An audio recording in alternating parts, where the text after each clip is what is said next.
Most Amazon FBA launches fail before the product ever goes live. This is not because of your ads, it's not because of your competition, it's because the product should have never been launched in the first place. Ranking on Amazon in 2026 is not going to be free. It's not organic, and it's definitely not just accidental. Today, I'm breaking down exactly how real brands launch and rank using PPC and winning with Rufus as the engine on Amazon.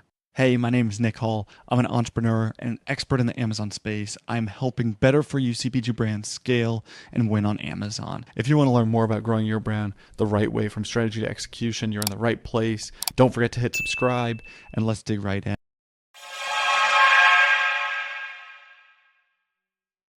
As you're launching a new product on Amazon in 2026, this is not about just finding a winning product. It is about validating the demand, building the right product, and using paid traffic to now create this velocity. Amazon's more competitive than ever. The ad costs are rising higher and higher. And Amazon is a public company that prioritizes their revenue and their profit, not yours. So in this video, we're going to walk through the exact framework that real brands are using. For 1, product choice and demand validation. 2, finalizing product details and R&D. 3, pre-launch setup and conversion readiness. 4, the PPC as the ranking engine. 5, the rank stabilization and scaling. Number 6, common 2026 launch mistakes. And finally, we're going to talk about how you're going to be able to win on Amazon with the Rufus AI. Everything starts with the product that you choose. If you choose the wrong product, no amount of ads is going to save you. Search demand matters more than low competition. However, low competition without demand is a dead end. Demand without differentiation is just a bloodbath. So we're going to use Data Dive to jump in here, and we're going to validate the demand by looking at the first thing is the primary keyword demand. So which keywords are people going after? What are people actually looking for in this scenario? Second, we're going to go through the different keyword clusters. What keywords and what main phrases are we looking for through here? And then we're going to look at the depth and consistency of the buyer intent. What are consumers actually looking for? Quit going out there looking for what you want. Go and figure out what the customers actually want. And we have real data to show you on this. Your real demand is going to show up across multiple keywords, not just one spike. Durable demand is going to beat temporary trends every single time. The opportunity lives where people are already buying and complaining. When reviews repeat the same frustrations, that's not a red flag, it's a signal. Revenue validation matters. So as we look through this, we're going to look through the revenue. Is there enough monthly revenue for us to jump into this product? And if we see that there's enough revenue for us to actually make a meaningful income from this, then we're going to potentially go to the next step. We want to see real demand, real revenue numbers, not just from one company. We want to see this from multiple others. And so as we look here, we have multiple companies here doing a meaningful amount of volume and a couple that do a meaningless amount of volume. Use the right tools to your advantage. I've created a GPT in here that's going to pull off all different factors of your listing. It's going to analyze the reviews and give you a percentage of everything. What we're identifying here is what the customer loves most in order, what the customer hates most, what shows up consistently. And so when we look through this, we can very quickly find out that the most important things that people are looking for with this specific product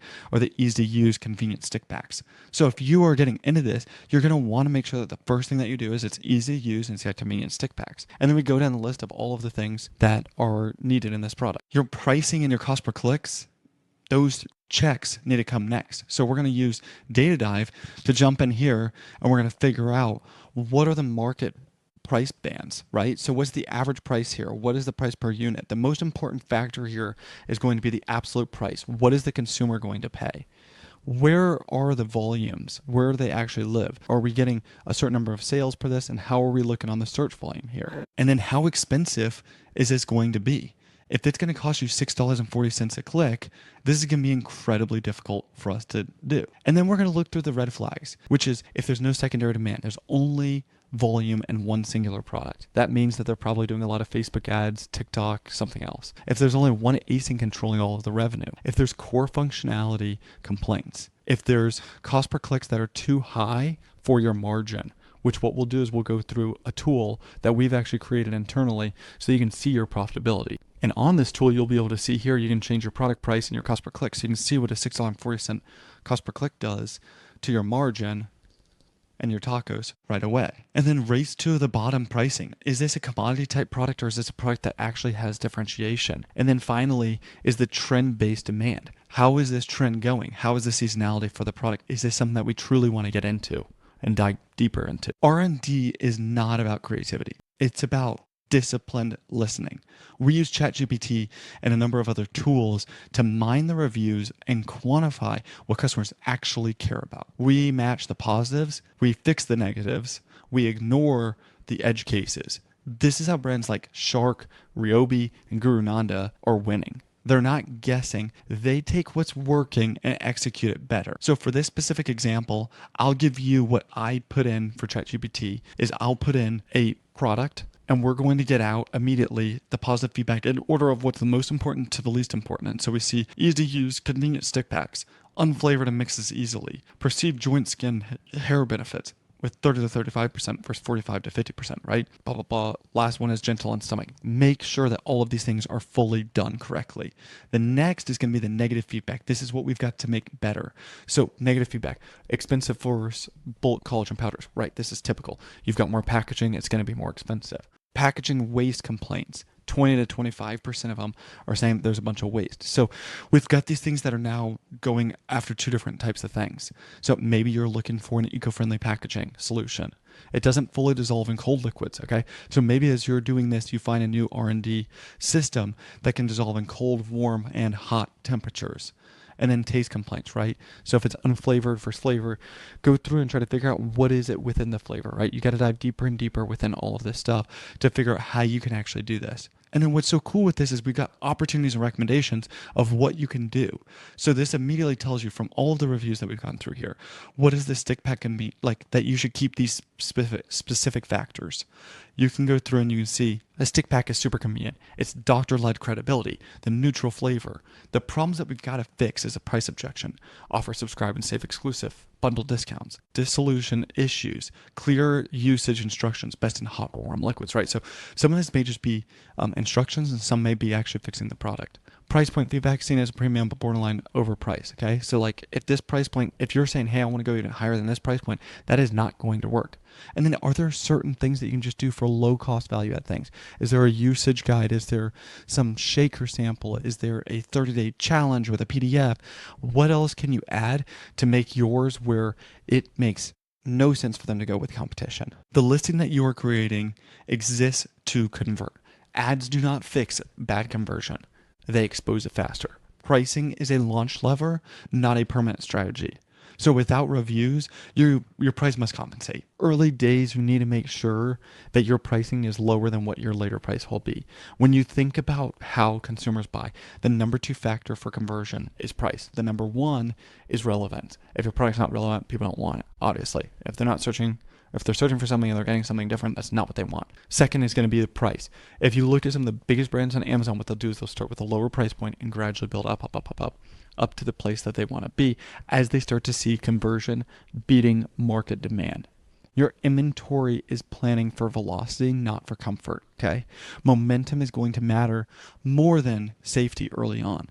And your review foundations are built compliantly with Vine, early buyers, and a controlled rollout. Be very, very careful with how you do this. Now, whether you like it or not, PPC is not optional in 2026. It is the launch. Amazon rewards velocity. They want conversion and they want velocity. And so what you've got to do is you've got to spend the money in the right and appropriate places, which is exactly what I'm going to show you here. When you look through this, what you want to do when you're first launching your campaign is launch exact match campaigns. We want to go very, very exact. Think about this as a dartboard. If you have a dartboard, you want to hit the red bullseye. You want to hit the dead center. You do not want to hit the green bullseye. You do not want to hit anything on the outside there. You definitely don't want to hit off of the board. A lot of people are hitting way out here rather than super tight.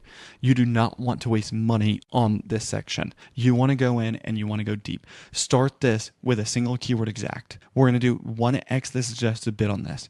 So if you see the suggested bid, we're going to keep it at 1x that. This is a fairly conservative method to make sure you do not blow out budget and that you can scale accordingly. we're going to launch a phrase match campaign. And within this, single keyword, single product. Make sure that we have control over this. Do not do the lazy man way where you put a bunch of keywords and a bunch of products all together. This will not allow you to scale. I see this as one of the biggest factors that people mess up. Your phrase match campaign should be 80% of the suggested bid. When you're launching this phrase match, you want to launch very similar products. What we're trying to do with the exact is get ranking. What we're trying to do with the phrase is we're trying to expand where we currently are. Auto campaigns, we want to launch at 50 to 75% of the suggested bid. The idea of auto campaigns at this point in life is strictly for discovery. We are going to be using Skill Insights in this specific example. There's a ton of other softwares that are really good, from PackView to Sky to FBA Excel. There's a number of other ones that are really, really good. We need to see that the conversion rate and velocity move together and the rank follows. You'll see this right here in an example. So when you see this, you see there's massive search volume on this. This will mean the market conversion rate is 15% and our async conversion rate is 22.77%. Look where we're ranking here. From an exact match, we can see exactly what's working from sneaker cleaner, sneakers cleaner, sneaker cleaner. We've got a single keyword exact campaign where we can go after this and go really, really aggressive. You are buying profitability on day 90, not day 1. You are buying data and momentum for day 1. In your early days, your rank is going to go crazy. You're going to be in position 4 and then position 32 and position 8 and then position 65. Amazon is testing. The top 4 position ranks a lot different in terms of conversion rate than position 40. If you've gone to page 2 or page 3, you have obviously done searching and cannot find anything, right? If you're clicking on one of the first ones, you're much higher likely to convert. So Amazon's not going to judge you the same for being position 2 versus position 28. So they're testing, which is why in the early days you see massive volatility in your ads and your sales. So you've got to be really careful. Later, once you start to really get your conversion rate consistent, your rank is going to stabilize. You're then going to start scaling down the inefficient spend. You're not going to reinvest into the losers. You're going to push into the winners. We want to defend the rank with the exact match of what you're looking for. You're going to monitor the tacos, not just the ACOS. Yes, ACOS is important. However, it is not the only solution. Here are some of the biggest launch mistakes that I see in 2026. Number 1 is launching too many SKUs. People go out and they have a catalog and they think more is better because I can make more revenue. That is completely wrong. Go after the right products, as we talked about earlier, the right way.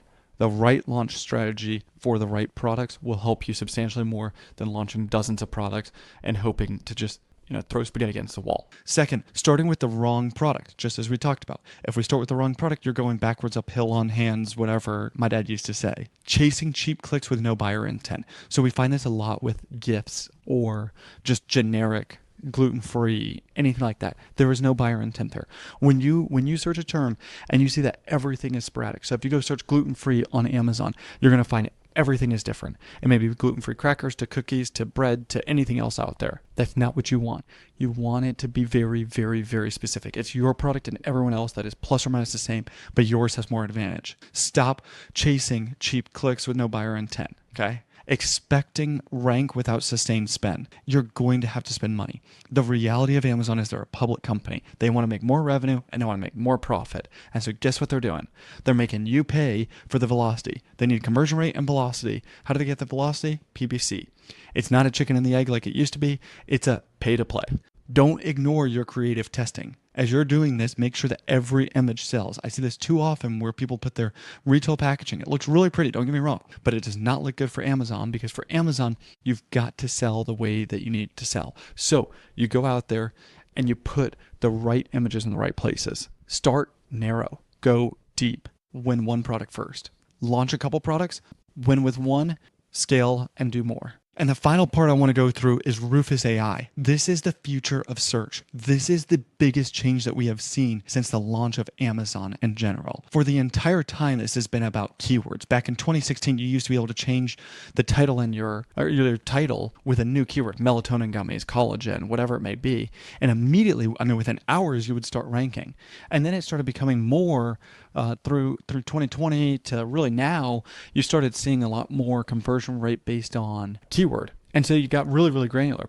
It was based on the product, the keyword, and your conversion rate versus the market. And if you can beat that, you can build it deeper. Now what you're seeing, I just bought a fan for outside, and I'm looking at buying one that's similar to big ass fans, but not as expensive. I don't want to go cheap, but I want to get the best quality, best bang for my buck. So I'm not going to go buy the most expensive one. I'm not going to buy the cheapest one. I definitely am not going to buy that. And so I want the one that is truly the best. Your product matters more than anything in 2026. As you go through this, Rufus AI is interpreting your intent, your reviews, your attributes, not just the keywords. So this is going to be super, super big. Now you've got to work this off of what the questions are being asked, the answers provided, the reviews that are given from yours and competition, and going through all of that. So we've gone through validating the demand for the product, finalizing the product through real R&D from other companies' products of what they've already done well and what they've done bad, building your product for conversion, using PPC to create this velocity, stabilizing and defending your rank from a PPC side as well as an organic side, avoiding these common mistakes that others are making in 2026, and the structure for Rufus-driven discovery to make you win. Amazon does not reward hope, it rewards execution. Let's go win 2026 on Amazon. And feel free to reach out to me if there's any questions that you have regarding anything Amazon. I'm here to help in any way. I want to see brands start crushing Amazon in 2026.